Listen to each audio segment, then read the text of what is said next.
Hey, salut à tous, j'espère que vous allez bien.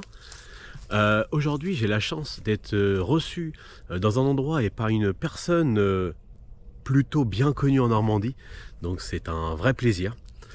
Donc comme d'habitude, si vous voulez m'aider un petit peu, n'hésitez pas à mettre au moins des j'aime, des trucs comme ça, hein. J'ai rien à y gagner, c'est juste du plaisir. Je suis une équipe de 1, donc je fais ce que je peux, mais je fais aussi ce que je veux. Il y a du donnant-donnant. Donc, je vous emmène, c'est parti.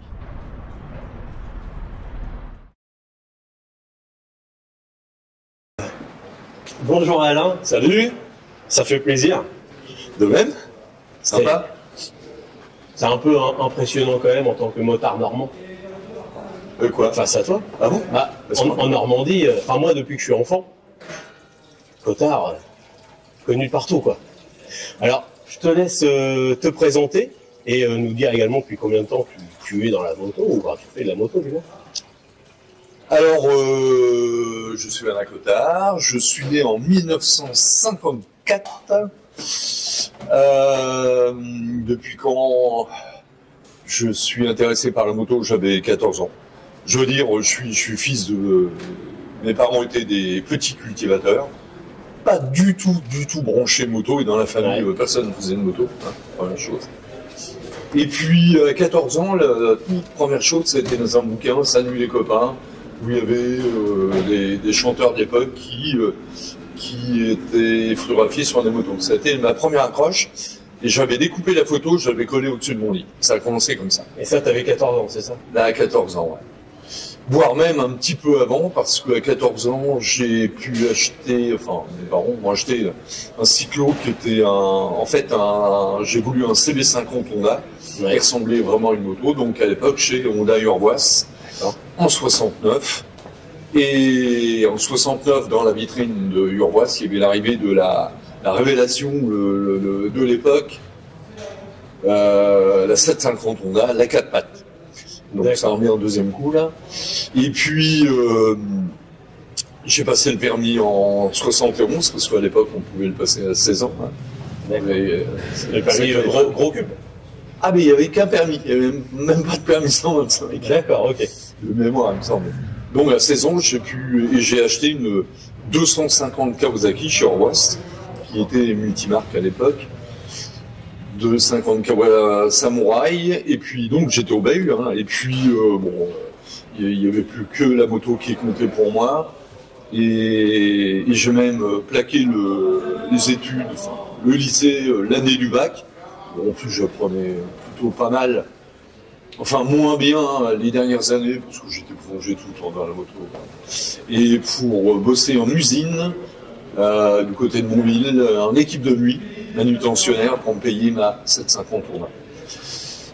Et voilà, et puis ensuite... Alors, si je peux me permettre... Vas-y, tu me coupes. Si je peux me permettre, hein, pour te décrire un petit peu, ce que tu as oublié de dire, c'est que tu es quand même connu dans le monde de la moto normand, aussi bah, pour ton milieu motard, en fait, ton monde de la moto, mais également parce que tu as maintenant, t'as légué, mais une des plus grosses concessions moto en Normandie.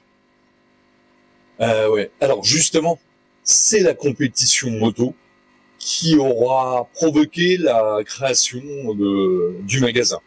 C'est-à-dire que j'ai commencé à courir en 76-77, et en 78, j'ai fait une belle année sur 7 MIKAWA H2. J'ai fait 3e du championnat de France. J'ai fait 6 courses de côte, j'avais gagné... Non, fini second la première, j'ai gagné les 5 autres de suite. Et puis, après, je me suis mis à courir chez Urvoas, et... en 79, on a fait un ou deux trucs super.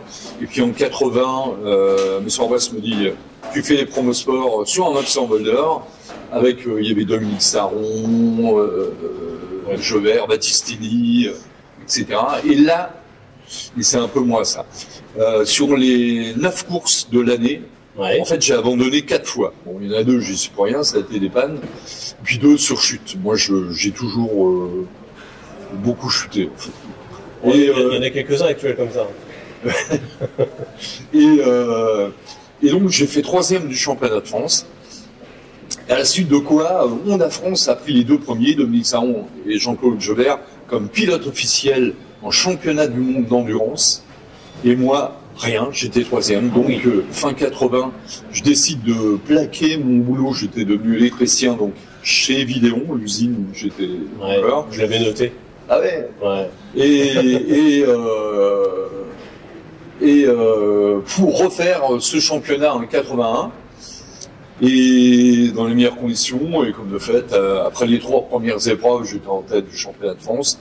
Je suis contacté par Honda France, M. Guillou, qui me propose de faire une épreuve d'endurance de 10 heures à Montlhéry, avec Jean Menin comme coéquipier. Et puis, pour la faire courte, on était en tête, je pense qu'on aurait gagné. On est à la 7e heure, la pluie commence à tomber. Et ils me mettent un peu de pluie à l'arrière, pensant que la pluie se calmerait, et pas à l'avant, et je vais tomber à fond dans la Scari, mais à fond. Pas mal de fractures.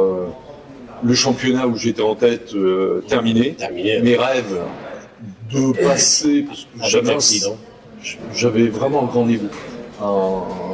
Dans Motojournal, il m'avait fait un article où le gars disait, le journaliste disait, j'ai connu Alain Cottard à l'époque, alors que c'était l'un des plus sûrs espoirs de la moto en France. Ça me fait... ça pique un peu. Et donc, il fallait manger, et j'ai créé un dépôt-vente en juillet 82, ici, que j'ai appelé Cottard Motocase, et le magasin a démarré comme ça. Voilà, c'est un tout petit truc au départ. C'est vraiment un tout petit truc. Oui, moi avec ma fiancée de l'époque, qui deviendra ma femme et la mère de mes 2 filles, Catherine, et qui est rapidement, comme j'avais, j'étais connu dans le coin de par mes résultats, j'avais la chance d'être suivi par un envoyé, faire 3, et ça a marché tout de suite. Et on s'est mis rapidement à vendre des motos neuves, en plus des occasions, du dépôt-vente, et des sous et des kawash, et qu'on prenait chez le concessionnaire Red le Moto Red Gauche. Et la vie peut aller très vite, 2 ans après, donc on est en 85 à ce moment-là, je crois. On rachète Red les Moto, on obtient la concession Suzuki, Kawasaki et tout, et ça s'envole, on embauche, et jusqu'en, je veux dire, ça montera jusque dans les années 2000. On s'est même retrouvé. J'ai même été j'étais conseiller en Q4, Harley Davidson. À une époque, Harley Davidson également. Pendant 9 ans, et on est même monté à 45 salariés. Ah oui, quand même. Et c'est une usine 45. Ouais, c'est trop. Mais c'est vrai qu'on parle souvent des success stories à l'américaine, mais là, c'en a un peu une à la française quand même. Non, c'est des grands mots, mais... Bah quand même, du point de départ. Ouais, évidemment, moi je suis dans le magasin Cottard. Je veux dire, c'est plus un petit dépôt-vente quand même. Alors si tu veux un peu d'humour, j'aime beaucoup l'humour, quand c'est arrivé 2-3 fois que des vieux copains viennent et ils connaissaient pas le magasin, donc si on rentre pas dedans, à chaque fois on me dit « n'imaginez pas que c'était aussi grand ». Ah oui, ça s'enfonce, Et ça m'est arrivé donc qu'on me dise « voilà, le méchant magasin ». Et je répondais « oui, mais moi, je voulais être un artiste ». Et c'est vrai, parce qu'en fait, malgré, malgré ta réussite au niveau quand même concessionnaire moto et quand même compétition, même s'il y a eu ce que tu nous as expliqué, je sens quand même au fond un regret. C'était pas réellement ça que tu voulais, quoi. Alors toujours, mais si j'ai réfléchi bien, si j'étais pas tombé à Montlhéry, je serais... Bonjour. Ma deuxième fille. C'est pas grave. Je pense que j'aurais été pilote et que j'en aurais vécu au moins pendant quelques années, bien qu'à l'époque, les années 80, il y a eu beaucoup d'accidents gravissimes. Il y a eu beaucoup de décès sur le circuit. Ça aussi, c'est un paramètre pourquoi pas. Et je pense que si j'avais pas eu cet accident, donc peut-être que jamais j'aurais créé de magasin. Oui, ah bah, Que maintenant, bon, qui est ce qu'il est, donc on est concessionnaire Suzuki Kawasaki depuis 86, de Rouen, dans le secteur la moitié de la Seine-Maritime. Et tout le monde fait, et le plaisir que ce magasin soit repris depuis 2018, parce que je suis en retraite donc depuis 2018, par mes deux filles, Laura et Fanny, et mon gendre. Vraiment, ça c'est une belle succession, ça reste dans la famille. Voilà. Et il y a toujours mon nom là-haut. Donc, c'est aussi le nom de tes filles en même temps. Bah, voilà. Forcément. Mais voilà. Donc les filles, vous mariez pas. Hein. Et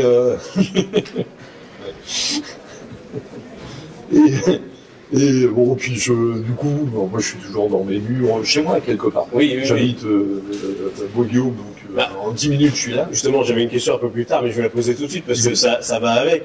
C'est aujourd'hui que tu es à la retraite. Ouais. Est-ce que tu es encore souvent chez Cotard Moto? Tous les jours.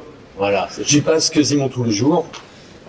Parce que je suis chez moi, c'est mon bébé. Oui, c'est ça. Par contre, je veux pas trop m'imposer. Moi, c'est un plaisir de passer, et puis de rencontrer. En fait, maintenant, tu viens ici en mode détente, un peu comme les autres motards font. Ils viennent des fois chez Cotard, pas forcément pour acheter, mais aussi pour voir d'autres motards et puis regarder un petit peu. En fait, maintenant, tu t'es mis un peu de l'autre côté, mais quand même, ça reste chez toi et tu te promènes en mode plus détente. Alors, bien sûr, et puis tout en étant au courant de tout ce qui se passe, nous sommes mardi matin, tous les mardis matin, il y a le briefing de 9h30 l'hiver, parce que horaire d'hiver à l'été, de 9h30 à 10h, le magasin ouvre à 10h l'hiver, et donc je participe au briefing, j'aime bien, et je fais partie de la famille à tout point de vue. Oui. Mais avec les vendeurs, Occasion, Kawasaki, Quentin étant le responsable Suzuki. Et puis, toi, on est là, c'est le hasard, c'est toujours mon univers. Ça, c'est ma moto sur laquelle j'étais champion de France senior en 2014 et 2016, avec les photos, etc. J'arrête pas de baigner là. Ouais. Bon, et justement, en parlant de ça, c'est quoi ton palmarès, ton meilleur palmarès moto pour toi en niveau compétition, les choses qui t'ont le plus marqué encore aujourd'hui? Où c'est pas de chance, c'est que ça aurait été l'année 80 évidemment, mais elle s'est arrêtée au milieu. Ça c'est dommage parce que j'avais très bon bref. Sinon. J'ai continué, donc malgré le magasin, j'ai continué à faire des courses. Oui. J'ai fait, en 2002, je fais deuxième de la Coupe à Aprilia sur les Race V1000, parce que j'ai été aussi concessionnaire à Aprilia. Oui. 2004, j'étais passé pendant 10 ans, je suis passé sur les 1000 cylindres. Je fais deuxième, pas premier des Pro Twin, sur aussi les Race V1000. J'ai fait... donc 16 fois les 24 heures du Mans, dont la 16e fois l'année de mes 60 ans. C'était un truc dingue. C'est pour ça d'ailleurs que Westro il m'avait mis en photo. J'étais en photo dans le programme là-bas. Parce que jamais un pilote de 60 ans n'avait fait les 24 heures du Mans. Le plus vieux à l'avoir fait, c'était à 50 ans. C'est beaucoup plus physique que la voiture. Dans la voiture, il y a des pilotes âgés. Et puis là, c'est même pas une course de vitesse, c'est de l'endurance. Ouais, mais c'est très physique de par moi qui fait du footing, qui m'entraîne. En fait, c'est à 3 pilotes, c'est 3 relais de 8 heures à peu près. Ouais. 3 relais de 8 heures. 8 relais d'une heure. On est à 3. 8 relais d'une heure chacun. Et un relais d'une heure, pour moi, c'est un bon footing d'une heure. C'est la dépense physique pendant une heure au Mans. C'est la dépense physique d'un footing à bon rythme d'une heure. Sauf que là, on en fait 8. C'est ça. En 24 heures. Oui, en 24 heures. Moi, je suis toujours un malade de la balance. Je me pèse tous les jours, etc. Ça a toujours été. J'ai vu me peser aux 24 heures de Mans avant le départ, alors que j'avais rien à perdre. Hein. Ouais. Et on mange un peu entre les relais, et au bout des 24 heures, c'était 4 kilos de paille rendu. Ouais. C'était tout en sueur. C'est normal, ouais, ça c'est l'eau. Hein. C'est vraiment physique. Et bon, je sais plus ce qu'on disait. Donc C'était ton palmarès. ah oui, mes 2 titres pour mon sport senior, le championnat, c'est au-dessus pour les pilotes, au-dessus de 40 ans. Ouais. Et j'en suis très fier parce que je l'ai gagné le premier en 2014, l'année de mes 60 ans, Ouais. et en 2016, donc l'année de mes 62 ans. Alors qu'il y avait des pilotes de 40, tu vois. Et du coup, Je crois que j'ai oublié. t'as été vous étiez la première team privée. Non, là, Faire un podium. Alors non, là je te parle en championnat de France de vitesse Promosport, Ouais. 1000 seniors. C'est Donc ça. c'est pas une histoire de team. Là, à mon avis, tu penses peut-être lorsqu'on avait fait 4e aux 24 heures. C'est ça, c'est quelque chose qui est quand même, dans ton palmarès, quelque chose qui est quand même assez... Ouais, je n'étais pas sur la moto. Non, Cette mais- année-là, j'étais pas sur la moto. J'étais en 92, en 96, où on était bien aussi, je crois qu'on était dans les 10, mais pas 4e. Et puis, je crois que j'oublie. Donc toi, ton palmarès personnel en tant que toi sur la moto, sur la moto, en tant que ouais. pilote, Ouais. tes meilleurs sont en course de vitesse. Ah bah oui, Parce que Je crois que j'ai t'as fait aussi le boulder en endurance. 10 fois. Ouais, Le donc, Paul Ricard, 10 fois dans les années donc, de 79, puis il y a eu des années où c'était pas moi dessus. 79 sur la Urboise. En fait, on a commencé à faire les endurances moto Cotard à partir de l'année 84. Moi, j'ai créé donc Cotard moto en 82. Ouais. Et en 84, c'était fini avec Urboise. On devenait un peu concurrent. Ouais, forcément. Et on engageait nos motos du magasin à partir de 84. Qui était d'ailleurs la première année, une Honda 1100R. On avait fait un super truc, aux essais au Mans, le 8e, et puis on a eu des problèmes mécaniques, on a dû abandonner le dimanche matin. Là j'étais dessus. Hein. Et comment dire, et à partir de 85, on a quasiment toujours couru sur des Suzuki en Ouais. endurance. Bah, après, Ça aurait c'était... pu être des Kawa, je crois qu'il y a une fois c'est un Kawa. Mais Ah oui. du coup, t'es devenu presque, entre guillemets, quand même hyper connaisseur et presque un grand spécialiste de GSXR quand même au final. Parce que tu les as connus, mais t'as Alors moi, connu l'évolution. non seulement je les ai connus, c'est-à-dire je les ai vendus en neuf à partir de 85, où j'étais agent encore, j'allais passer concessionnaire en 86, mais surtout, j'ai couru sur toutes les GSXR, Toutes les générations. Ouais, toutes. Ouais, donc tu les connais bien. Un petit peu, ouais. Oui, un petit peu. Donc quelqu'un qui a Alors, une je question, connais, ouais. une question, il peut y aller sur les GSXR. Ça... Bon, on peut peut-être le... Oui, non, mais forcément. ah oui, ce phare-là, c'est sur ce modèle, bon... Oui. mais non, mais je le connais. Ouais, bien sûr. niveau Même sensation pour de le- pilotage, pour le- tu les as. Ouais, pour le plaisir, même chez moi tout de suite, je remonte une 1000 GSXR en 2001, les premières 1000. C'était l'année 2001. Et justement, c'est laquelle la génération de GSXR qui, toi, par exemple, encore aujourd'hui, t'as le plus marqué en disant ah ouais, cette génération-là, je l'aimais vraiment beaucoup. Alors je l'aimais beaucoup. Pour moi, les K5, K6, alors, la 2001, quand même, ça a été un truc de malade. Parce qu'il se trouve, c'est pas celle que je remonte, j'ai eu l'occasion il y a 4 ans d'acheter une 1000 GSXR 2001 allemande. Et je suis allé acheter sur la, D'accord. bon bref, de route. Ouais. Donc allemande, c'est-à-dire pas bridée, Oui, en full. Ouais. un full. Et ce que j'ai fait en venant, je l'ai essayé sur l'autoroute. J'étais scié. Donc il y a 4 ans, 3-4 ans. Ouais. J'étais, je vais pas dire à combien j'ai pris sur On l'autoroute. va dire que c'était sur l'autobahn allemand. Ouais. L'autobahn allemand, c'est vitesse illimitée. Bon, Et bon, je faisais ça. C'est vrai que je suis allé une fois à Bite, mais en toute sécurité pour moi et pour les autres. Oui. Moi là-dessus, j'ai la tête bien sur les épaules. Et j'en revenais pas. Ça marchait. J'avais oublié ça marchait autant. que ça marchait comme ça en 2001. Ne serait-ce que, pourquoi? Parce qu'en 2001, les versions françaises étaient bridées. Oui. Et là, c'était une version allemande. Qui plus est, qui avait 70 000 km, donc vraiment libéré. C'est ça. Puis le truc, et c'est d'ailleurs pour ça que je l'ai vendu à l'un de mes meilleurs amis, Et Stéphane, et que j'en monte une autre pour moi, avec dans le but là je m'éloigne peut-être, on a un motoclub vintage et entre autres sorties, Oui. on s'est fait dernière et on va le refaire là. Oui, j'ai vu ça. On va partir à une dizaine ou quinzaine de copains, voir les 24 heures du monde spectateurs en partant le samedi matin. Et je veux que ma mille soit prête pour aller D'accord. avec celle-là. Sinon, Ouais. j'ai d'autres photos. D'accord. Et là, on va revenir un petit peu en arrière, justement. On reste dans la moto, forcément.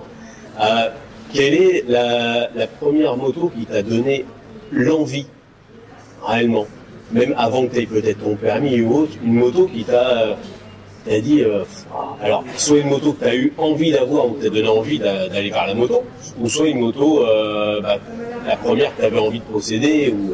Alors, ce qu'il faut, c'est une moto celle qui m'a vraiment attiré, qui m'a... c'est une moto que je n'ai jamais achetée, voire même, je crois que j'ai jamais essayé. C'est vrai, c'est marrant. Elle est sortie en 69, en même temps que les 4 pattes. Ouais. Et c'était la 500 Kawa Mac 3. Et le 3 cylindres de temps, D'accord. qui, on disait, elle avait au moins les mêmes performances que la 750 Honda, ce qui était vrai. Bon, par contre, elle tenait pas bien la route, mais elle a été beaucoup coursifiée. C'était celle-là, et en fait, parce que mes copains avaient des 4 pattes, j'ai acheté une 4 pattes. Sinon, je dis, ouais, mais c'est l'âge 2, mais j'étais déjà dans la moto. Oui. Quand je roule un petit peu sur route avec une H2, et j'ai fait une certaine H2 en 78. Mais c'est vrai que du coup, c'est marrant, quelqu'un qui a quand même un palmarès comme toi dans la moto et un vécu quand même. En fait, la moto qui t'a fait rêver et donné envie, tu l'as même jamais essayé. Je l'ai jamais, j'ai jamais fait 10 mètres avec. Ah, c'est quand même... c'est pas l'occasion qui a dû manquer, t'aurais pu, je pense. Mais bon, comme j'ai eu l'H2, et l'H2 c'était comme la 500, mais en mieux, Oui, voilà. donc ça m'a pas manqué. Ça t'a pas manqué, mais forcément. Je connais rien en moto. Et toi alors? Salut Fred. Et actuellement, au jour actuel, en 2024, est-ce qu'il y a une moto moderne, très moderne, qui te fait vraiment envie, que tu trouves, tu dis, ah ouais, ça, ils ont fait quelque chose de super beau, c'est génial.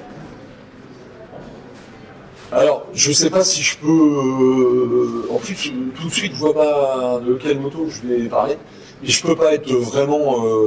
Est-ce que je peux être vraiment honnête? Parce que, étant concessionnaire... Oui, je comprends bien. Je vais pas dire... Il y a une super Honda ou Yamaha qui me fait rêver. En plus, c'est pas forcément le cas. On a largement ce qu'il faut là. Une qui m'a sidéré. Ouais. C'est quand j'ai essayé, il y a 2 ans, la Kawasaki ZH2. Le roadster avec le moteur compressé. C'est ça, oui, d'accord, la version roadster. Et là, et au début, on la vendait très mal. Le magasin, et je l'ai essayé, je suis revenu et j'ai dit au gars, maintenant je sais pourquoi vous la vendez si peu. C'est une moto de malade. C'est Même en 4e, elle lève. C'est un truc de fou sur la route. Et bon, parenthèse, après elle s'est vendue. Mais alors celle-là sur route, elle m'a... Je me suis... Avec l'effet compresseur, donc turbo, tu vois. Oui, c'est ça. Ouais, celle-là, elle m'a scié. Ouais, ça a été une évolution qui là t'a marqué, quoi.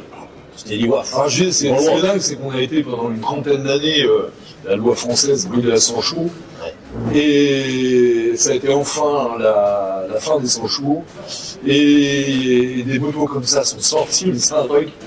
Bon, maintenant, il y en a une à d'autres, et d'ailleurs, ce moteur, on le retrouve dans pas mal de modèles, plusieurs modèles Kawasaki, non? Toujours compressé. Oh, ouais. Un truc. Ah ouais, c'est impressionnant. Ouais. Voilà.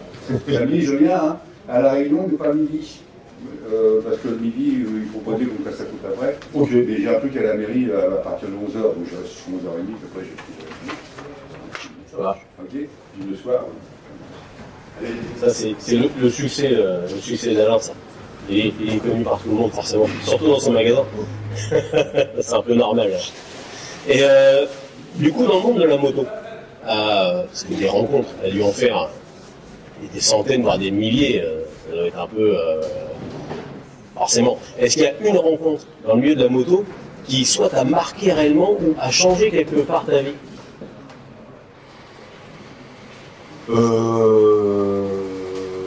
Changer ma vie, non. Lorsque tu dis une rencontre, par exemple une rencontre dans le Grand Pilote. Grand pilote, oui ou non, ça dépend de toi. Quelqu'un qui, ça t'a vraiment plu, vraiment de voir, ça t'a même encore aujourd'hui, par exemple, tu t'en rappelles parce que c'était une rencontre vraiment super, quoi. Bah, alors moi je vais plutôt. Après, ça peut être un monsieur tout le monde, mais qui t'a marqué. C'est pas forcément quelqu'un de connu, hein, parce que on en fait des rencontres dans le monde de la moto. Ouais. Et des fois. Alors moi j'ai rencontré 2-3 fois, il est venu 2 fois au magasin à Goscinny, et j'ai même passé pas mal de temps avec lui parce que j'avais été le chercher à Roissy. On ne parle français, donc en 2014, il était venu en 2005 et en 2014 je faisais MB. Et donc dans la voiture on a bien discuté. Et bon, sympa. Et le midi, on l'avait le samedi midi. Oui, donc tout le monde savait, on avait fait une publicité qui aura un Goscinny au magasin. Oui. Et mais l'après-midi, on l'avait dit. Et en fait, j'étais revenu plus vite que prévu le matin. On a dû revenir à 11h. Alors que j'avais retenu un restaurant où on était 6-7.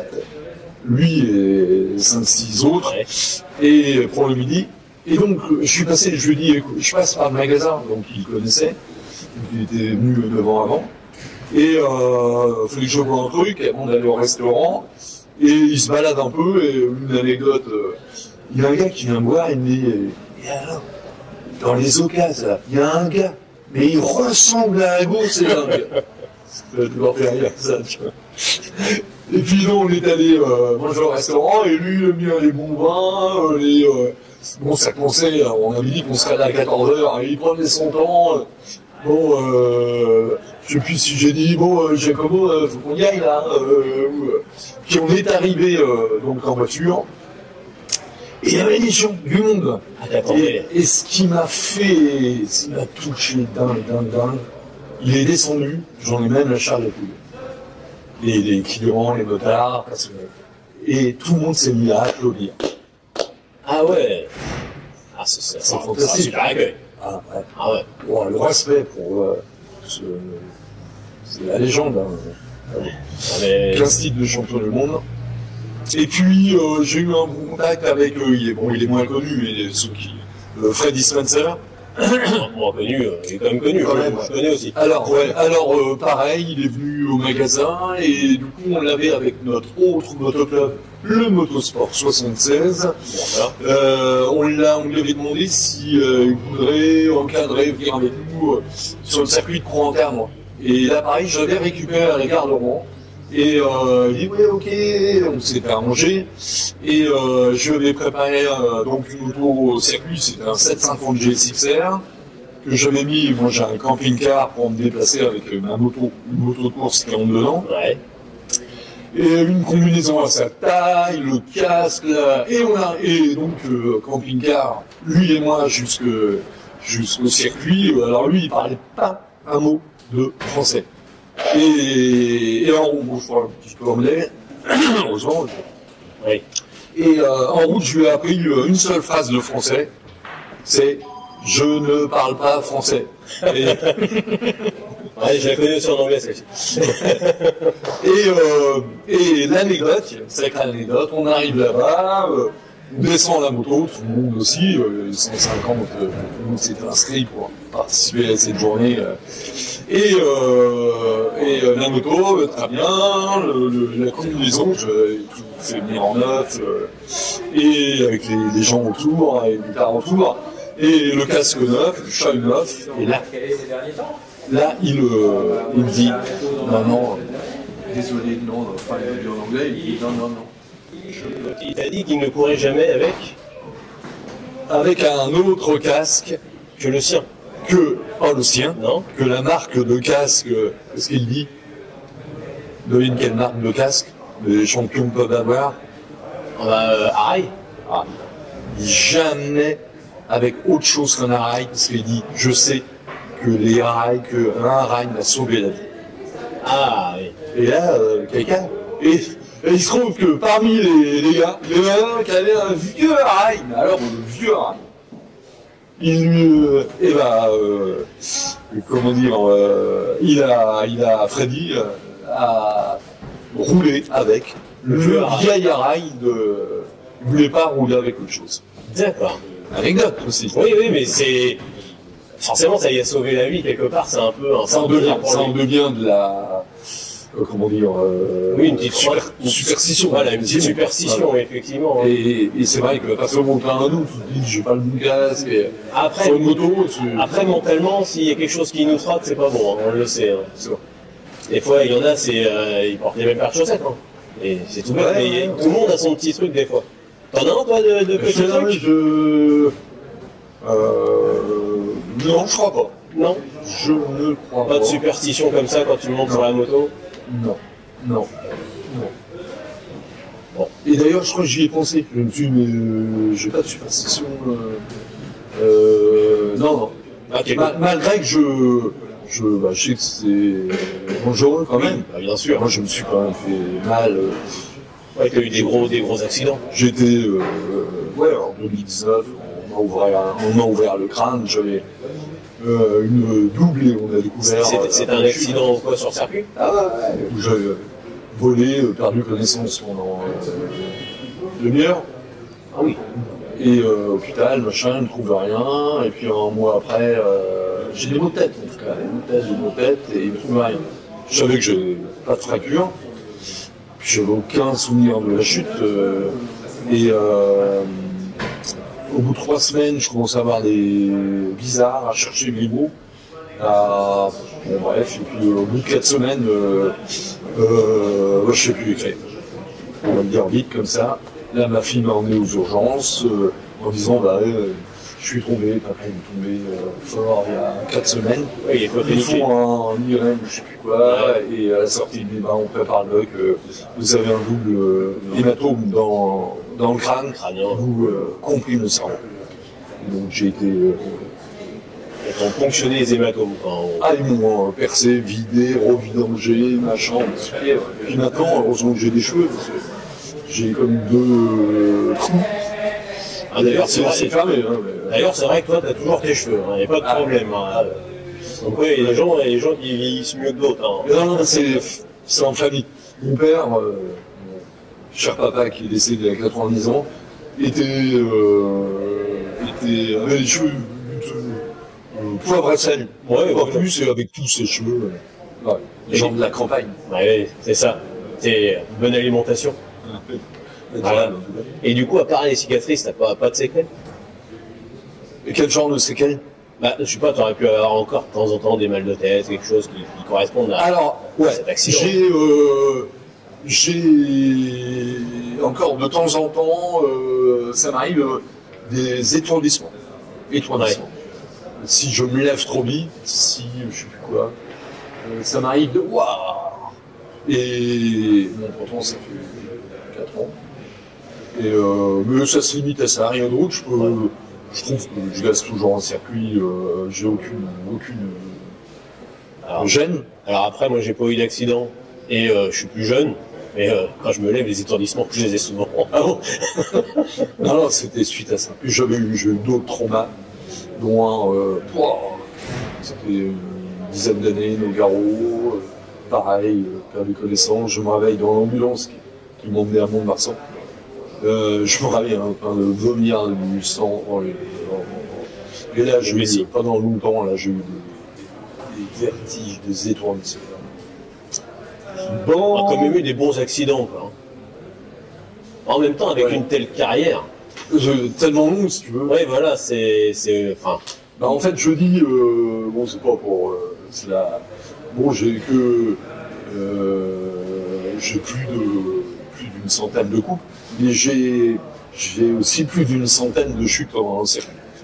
À une époque, j'avais compté jusqu'à 75, je crois, puis après, je me suis arrêté de compter, mais j'arrive à retrouver. C'est en fait par les virages. Moi, donc, t'imagines toutes les sortes de motos sur lesquelles j'ai couru. T'as roulé, ouais. Et j'ai refait en me disant, tiens, je prends tel circuit, tel virage. Alors là, je sais plus si c'est Le Mans ou Carole. Il y a un circuit où je suis tombé 21 fois. Ah oui. Donc forcément plusieurs fois dans le même virage. Dans le même virage. Et sur pas du tout les mêmes motos, et je retrouve comme ça. D'accord. Ouais. Tu sais que ce virage-là, malgré... peu importe la moto que t'as, il est un peu délicat, quoi. Alors, ce qui est bien, c'est qu'après chaque chute, il faut analyser pourquoi. Ah ben bien sûr, hein. En moto, en plus, il y a tellement de facteurs que... C'est pneus pas assez chaud, trop usé, trop sur l'angle. Des fois trop sûr de soi. Souvent les chutes, c'est de l'avant, hein, quand même. Oui, c'est les chutes les moins récupérables. Rentrer, quand tu rentres trop, t'es encore trop sur les freins et déjà engueulé, etc. Ouais. Et c'est génial. Ah, puis t'as dû voir une sacrée différence aussi avec l'évolution. Justement, parce que là on parle de perte de l'avant, mais justement pour les pertes entre guillemets de l'arrière, t'as dû voir une sacrée évolution avec les motos. Parce que maintenant que t'as de l'électronique et tout, qui entre guillemets sur l'angle, t'empêche d'envoyer tout, la moto fait une partie, gère une partie que le pilote devait gérer à l'époque. Ouais. Alors, détrompe-toi, parce que tu vois, ma Suzuki d'avant jusqu'à fin 2016, c'était celle-là. Ouais. En fait, c'est un mode. À partir du 2012 à 2016, il n'y avait pas de t'as pas de traction control, il n'y en avait pas. Et après, on est passé donc sur, elle n'est pas là, ma moto de course actuelle, donc le dernier modèle 1000 GSXR, même s'il n'est plus fabriqué depuis 3 ans. Et je trouve que l'électronique à l'arrière, en fait, j'utilise pas parce que j'ai pas confiance. Je me dis, il va pas me protéger. C'est-à-dire le fait de dire que tu as encore plein d'angles et que tu peux faire ça. C'est ça, Il y a des motos actuelles où tu peux le faire, mais la Suzuki, pourtant j'ai un faisceau Yoshimura, j'ai pas confiance. À la limite, moi j'aimerais toujours rouler sans électronique. Oui, au poignet et au cerveau, quoi. Ouais. C'est le pilote, quoi. Bah, en plus, j'ai toujours fait comme ça. Et donc, et ça me pénalise sûrement, forcément.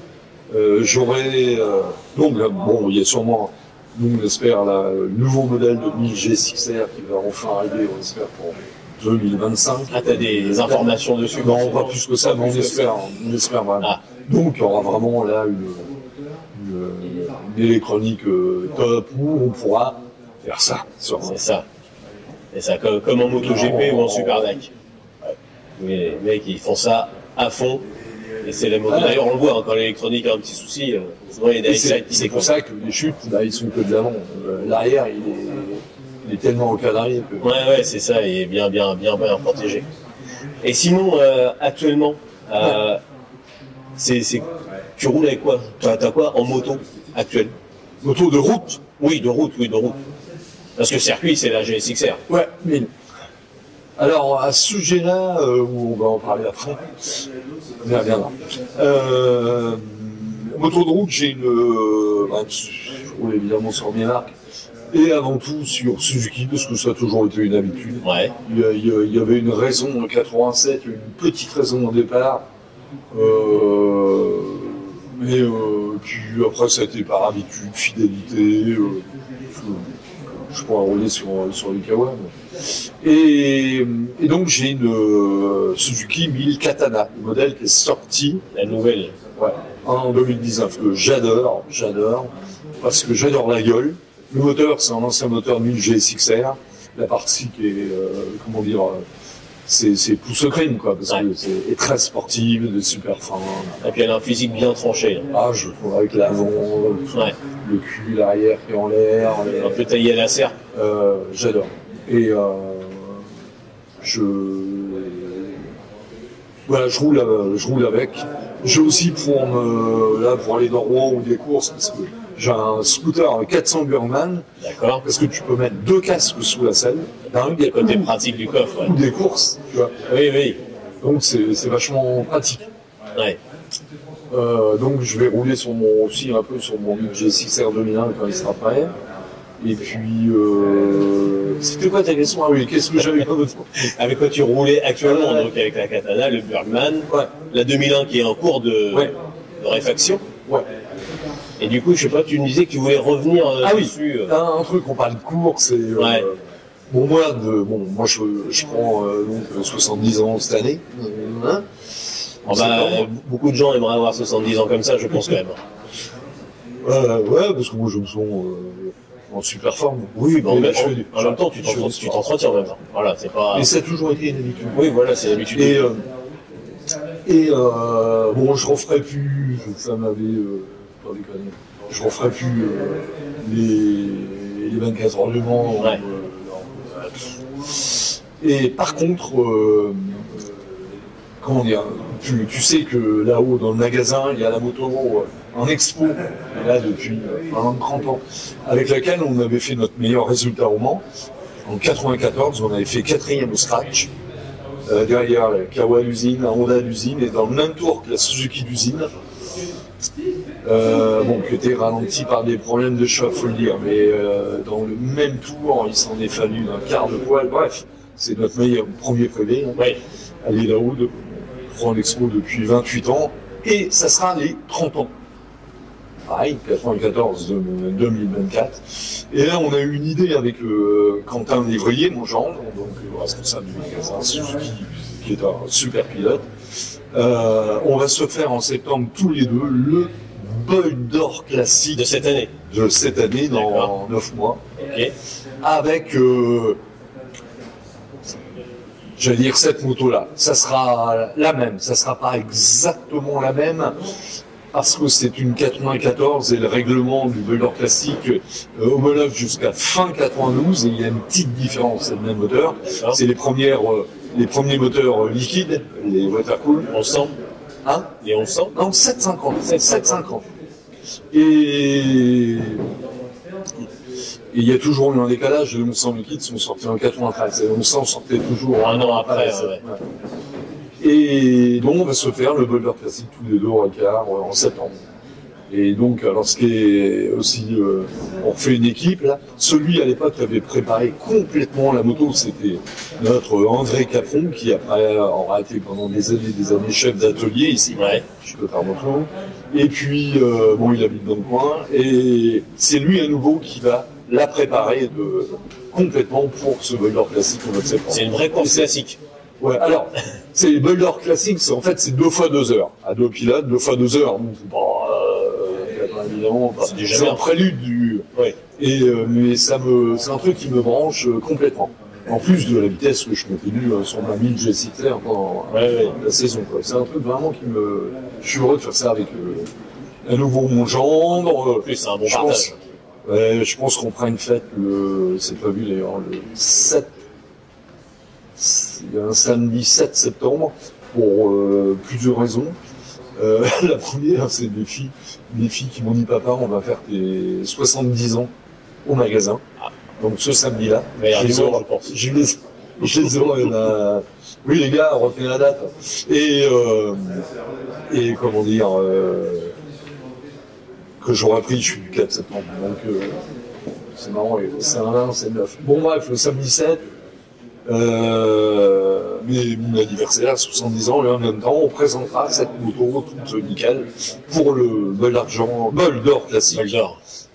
Parce que lui fera aussi le Bol d'Argent. D'accord. Et on y va avec quand même les objectifs. On y va dans le but En tout cas, de viser le podium. Oui, voilà. Bah, de toute façon, il faut toujours viser le podium. Alors lui, bol d'argent, le dernier qu'il a fait bol d'argent il y a un an. Donc c'était à deux, à mi-course, ils étaient en tête avec un tour d'avance sur le second. Ouais. Et ils ont abandonné sur problème électrique avec son coéquipier Pascal Chaud. Et sur un 750 G6S Suzuki. Non, lui, bon voilà, c'est le projet, et puis donc on fera ça. Encore de bons projets, quoi. Toujours. Ouais, Toujours. C'est ce qui fait aussi vivre un peu, voilà, se projeter. Avec des rêves, et puis des envies et les réaliser. Oui. Ah bah, que des rêves sans les réaliser. Ça peut faire du bien, mais sans les réaliser. Ça fait du bien, mais limite la descente fait du mal. Que là, ah oui, un rêve qui se réalise pas, oui. On reste dessus. Si tu veux le réaliser, qui ne peut pas se faire. Ah ouais, on reste dessus, quoi. Et sinon, est-ce que tu aurais quelque chose à dire par exemple, aux motards actuels par exemple, si tu devais dire un mot à des motards actuels, donc que ce soit jeunes, pas jeunes, peu importe, des motards d'aujourd'hui, quoi. Ouais. Alors, dans le désordre, moi j'ai commencé la moto sur route en 71, où il n'y avait pas de limitation de vitesse, où les motos, je veux dire la sécurité, moi j'ai même commencé la moto, alors que à l'époque, le casque n'était pas encore obligatoire. Ouais. Alors, c'était, et on est toujours tellement dans notre truc, je me souviens, le jour où j'ai entendu à la radio, chez mes parents, que ça y est, en moto, le casque devient obligatoire. Ce soir-là, j'ai pas mangé. Ça m'a tellement coupé l'appétit. Je croyais qu'on empiétait sur nos libertés. Ouais. C'est fou de penser ça maintenant. C'est complètement... Et à l'époque, moi j'ai évidemment des copains qui se sont tués sur la route. Moi je parle pas de circuit, sur la route. Heureusement, la sécurité a tellement évolué. La moto sur route, moi ce que j'ai envie de dire, le message, c'est les gars, faites gaffe. C'est sur route, c'est quand même dangereux. Les autres sont, à partir du moment où nous, bien sûr, quand on ne respecte plus les limitations de ces grandes motos, évidemment, mais il faut le faire toujours dans les endroits où il y a de la visibilité. C'est ça. De la visibilité. Du moins, on met en sécurité les autres également. Voilà, les deux. Et de faire quand même, de prendre du plaisir. Moi aussi, je respecte pas trop.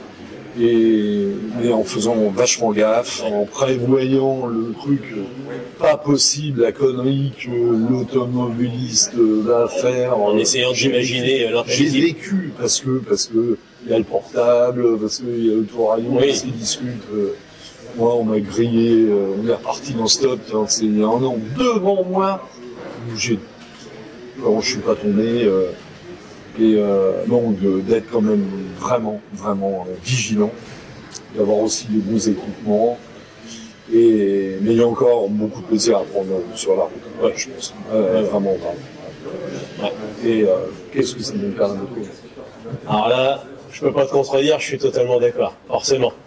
Je te remercie beaucoup, Alain, ça fait plaisir. En plus, reçu dans le magasin, c'est plutôt sympa, j'ai envie de dire.